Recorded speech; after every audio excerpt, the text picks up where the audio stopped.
আলিনুর এবং আমিনুর আপন দুই ভাই, দুটো মেয়ে, একটা রাইসা 2 বছর এবং রাফিয়া 3 বছর। দুটো মেয়ে আজকে সকালে 9:30টার দিকে পুকুর পাড়ে খেলাধুলা করতে যাওয়া অসাবধানতাবশত পানিতে পড়ে বসে থাকে। তার আরেক মা দেখে সংবাদ পায় আমরা হাসপাতালে আসি। হাসপাতালে এসে দেখি আমাদের প্রাথমিকভাবে অফিসাররা শ্রোতাল রিপোর্ট প্রস্তুত করে এবং আমাদের পারিপার্শ্বিকতা সব কিছু দেখে মনে হচ্ছে এটা পানিতে পড়ে মারা যায় এবং ডাক্তারও উনি বলছে যে পানিতে পড়েই মারা গেছে।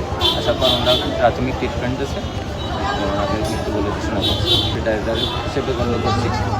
আর বিনা ময়নাতদন্ত লাশ হস্তান্তরের প্রক্রিয়া চলছে।